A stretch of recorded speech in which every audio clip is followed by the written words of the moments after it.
Hello, everybody. This is Selenanil, and welcome back to the Graveyard. Today we're playing some Darkest Dungeon, and I have some pretty big news. So, in the interim, basically in the past week, I actually got Darkest Dungeon for the PlayStation 4, which is big deal. And already my save file has greatly surpassed uh, where we are in this one, because I'm able to play it a lot more on the PlayStation 4. And I'm just able to power through games like bam, bam, bam, bam, bam, super fast. Um, so, that's a thing. I think we're going to take on the Hag today, guys. Maybe. Let me see who's available.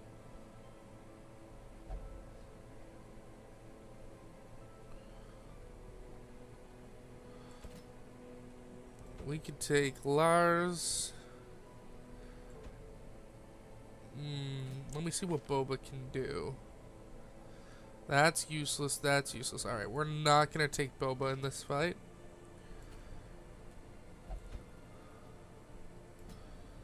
Jacob would be good. Jon Snow would be good. And Keurig would be fantastic. Alright, we're going to take on the Hag. So, yeah, I recently got Darkest Dungeon for the PS4. And I have been playing it like a madman. Like, just non-stop. Like, again, I've already downed way more bosses. I've upgraded the town way more. I have like level 5 characters. So hopefully, sometime in the next week or so, I might start doing PlayStation streams of Darkest Dungeon.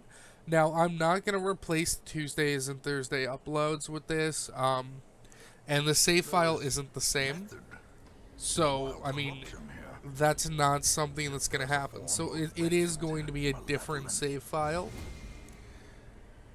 And hopefully that's not too much of an issue for anyone who's been watching the series. I hope not. But I have to say, 1, I love this game. 2, I love this game. Okay, so you don't actually have the ability I want you to have. So yeah, since I've been playing this game like a lot, and I've put like a lot of extra time into it recently, like I've actually become like super picky about, alright, she's dead, how I actually like run parts of the game. And not having my PC characters is going to be really difficult. However, on the bright side, I get to use an Abomination, which I can't use currently on my PlayStation version. Either way, we're back. We're going to be taking on the Wizened Hag. So the biggest issue with the Wizened Hag is that she has a huge pot that takes up the first 2 slots, and she takes up the back 2 slots because she's a bit chubby. She's a big girl, there's nothing too wrong with that. She'll take one of your guys and put them in the pot, and they'll take a ton of damage each turn and stress as she literally cooks them. And you can either get them out by attacking the pot, which has a really high prod. It takes very little damage. Or you can do what I normally do and just attempt to rush her down. When I did her on the PS4 recently, we took her down in 3 turns, and our healer popped out with like 2 health and almost full stress. Where we have this guy who will be able to attack both her and the cauldron, we should be able to do both. I was really hoping for some scouting. Also, we got what we needed. Okay, so this way is the way to go.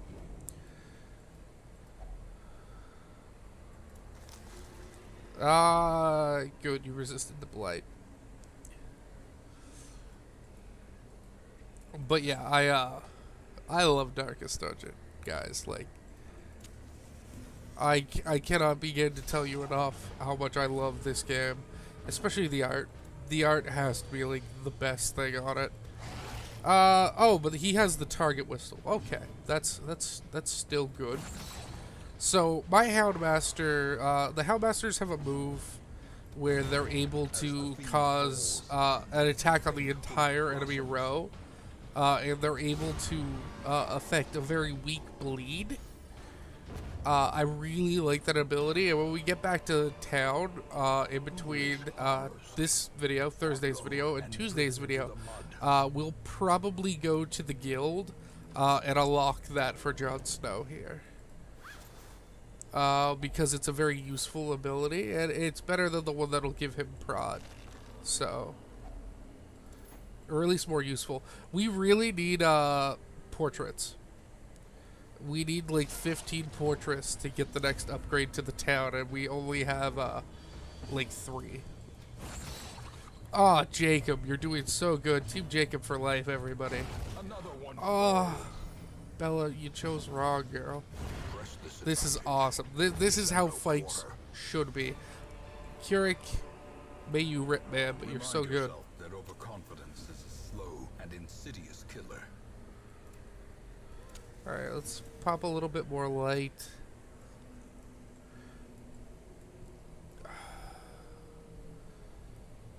A part of me assumes the boss is just going to be down here, so we're just going to look. If it isn't, we're going to get a lot of stress walking back, but we'll deal with that. Again, we've been winning fights so quickly that it's sort of a non-issue. The biggest thing I would have to worry about would just be us running out of food along the way, or dealing with a bullshit pack of hounds. But it shouldn't be too hard. Oh, that's such a good kill, but I really didn't want you to do that.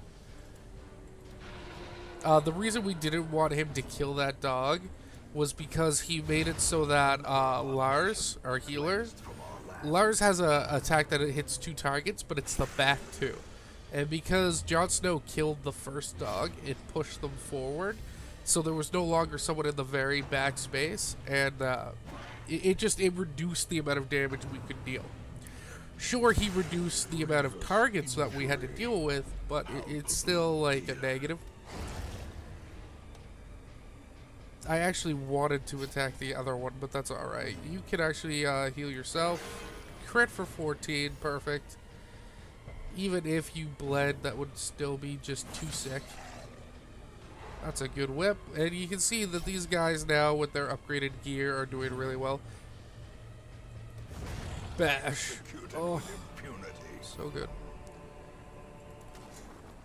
Oh, we found a map. Alright, if this is the boss, then we have to go back. Okay, never mind. The map revealed literally nothing. It was a map of only places we have already been, I guess. Ugh, thank God I brought... Where's my second shovel? Are you serious? That is like the worst. I could have swore I bought 2 shovels. Have I used both already?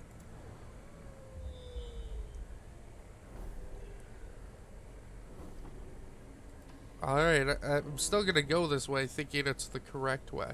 We still have camping to do. We're passing those 2 because that chest has a higher chance of being trapped. And without a shovel, the grave robbing risks too high of a chance of blighting us or giving one of our guys a disease. Blanket fire? Shit. Yep. Yep. I really dislike that he hit for 3 across the board there. But that's alright. Abyssal artillery. Yes, double kill. So kind of monster. Good job, Lars.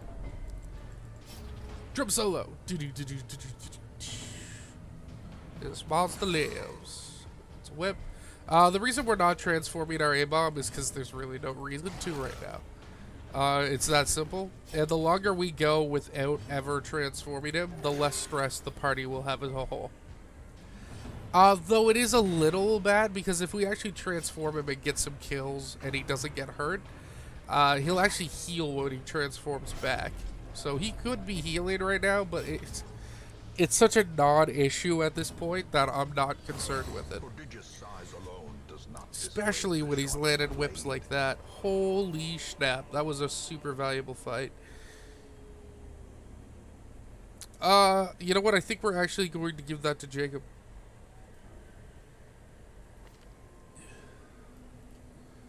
Maybe, if it would let me. Yeah, there we go. Why didn't it do that the first time I did it? That was weird. I don't know. Things are weird sometimes. If this is not the boss... No, it is the boss. Okay. And we actually discovered a secret door. Secret tunnel. Secret tunnel. However, we are at another one of these. I should have brought more shovels, I guess. In Radiance, may we find victory. We're gonna definitely need to camp after this, which kind of sucks. However, it's a super easy fight.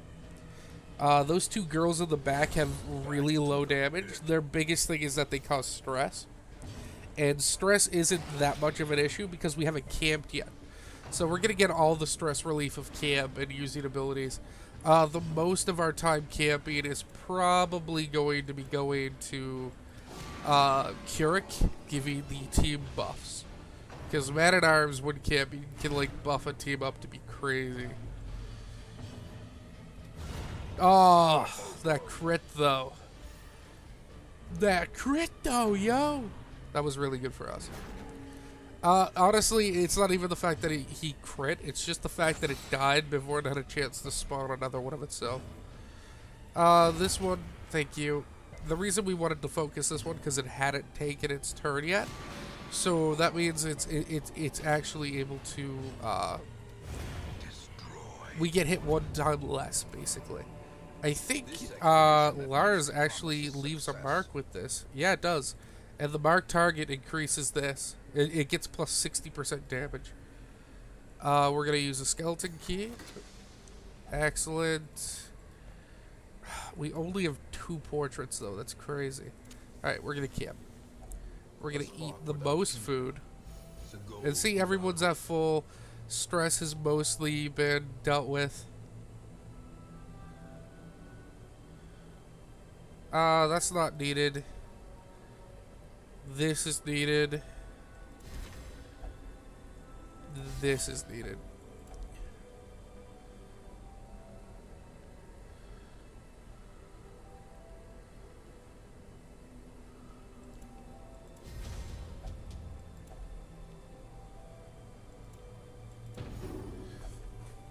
Awesome, and we are done. I feel strong and powerful. Let us carry on. But, like, look at these buffs. Plus 10 dodge, plus 8% crit, plus 10% damage. I hate that one of the fights of our buffs is going to be wasted in this ambush. Which is annoying. And they're going to be able to stress us in quite a bit and probably hurt us quite a bit as well. Yeah, see, and because it gets us in a position, like, this is the worst kind of bullshit. Because it's literally not something that can be avoided or in any way had anything to do with how we played. It's just the game choosing that we're going to be punished. And it's really obnoxious because, like, we finally camped, right? Like, that is, like, the biggest way to recover, and it's just like, guess what? All that recovery is going to be wasted in the first fight. But we should be able to deal with this in a timely fashion. Only getting the 1 point off and getting yourself bled is not good. But we'll be able to deal with it. Lars will just have to spend another turn healing himself, that's all. Get the stun off? Sweet. That's alright. Lars can be stressed. He deserves it after that piss poor performance on healing himself. There we go. Much better. Kill her. Thank you. Good Jon Snow. So the reason we have this team specifically, every one of these guys can hit the hag from whatever position I feel to put them in. Push on to the task's end. Which is really good. We're not... Shit. As I said, I wasn't going to do that, but thankfully he resisted.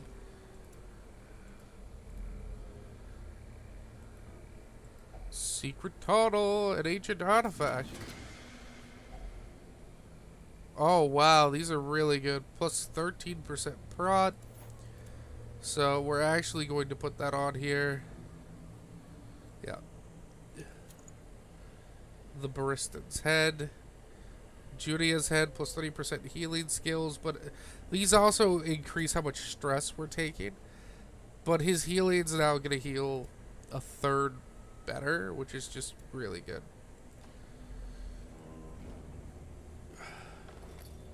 The pact contains loot. Sweet.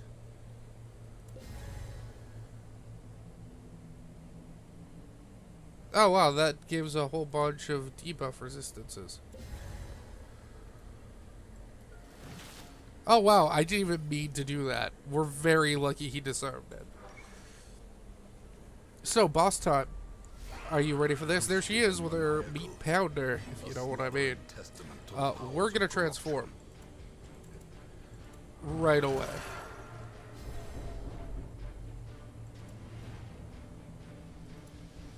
Bam.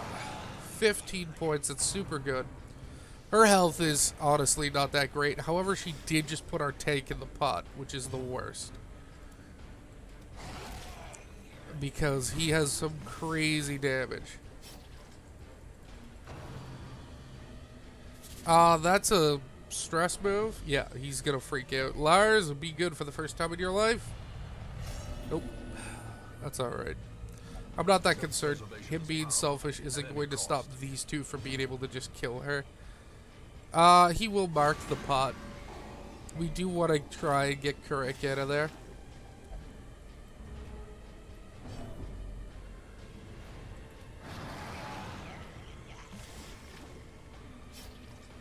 Alright, what are you doing now? Meat tenderizer? Yeah, that's what I figured.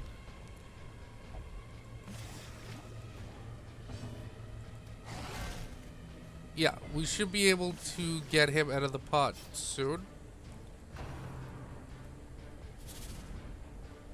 The problem is he's taking so much damage in there. It's like 3 points at action.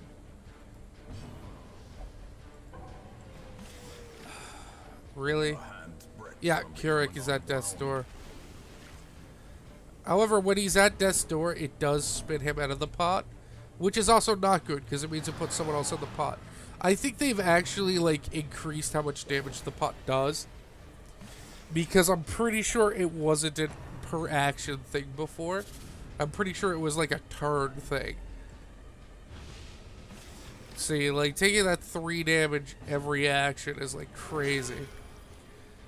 It's alright though. Even with the penalties for this, he's still overall buffed, and she's dead. Like, she's just dead. And we're not going to lose anyone. We are going to suffer a bit of stress. Lars is, you know, Lars. There. She's dead. And we get Jon Snow out of the pot. And he only took half damage, which is great, and the mission is complete. Let's return to the Hamlet. This is a good team. That's a really good team setup. I really like it. That's a good ring. We're probably going to put that on a leper next. Alright, what do we have here? That's fun. That's actually not bad. But he did stress it, which means we are gonna have to spend the money calming him down. I remember days when the sun shone. Which is a bit of a bummer, but that's alright. We'll just throw him in the bar. No one else actually really needs stress relief, so let's just hop into there. Quasimodo needs his ring. That's going to get his health up to 51, his prot up to 10%, and he's still hitting almost 20 damage.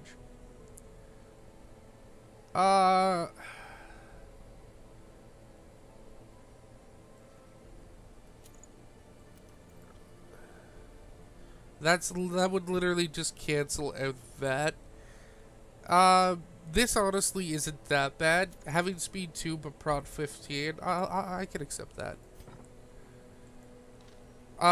Let's actually see about getting us some portraits. I didn't even know you could do this. To put this into perspective, I had no idea the swap thing was here until I was playing on the PS4 and I was just moving my cursor around and it's like, hey, you can swap, and I'm like, wait, what? Could I have done this at any time? Because if so, I really wanted to know about that. Keurig, let's see if we can get you cured of your rabies, please. Thank you. Stagecoach, anyone good? No. Here's the next thing we're going to get. Experienced recruits. We already have this, the second level experienced recruit on the PS4. But hey, we've got ahead, we've slain the hag, and we will be back on Tuesday with another episode of Darkest Dungeon. Thank you for coming along with us for this journey. Please comment, like, and subscribe. Cynadil out.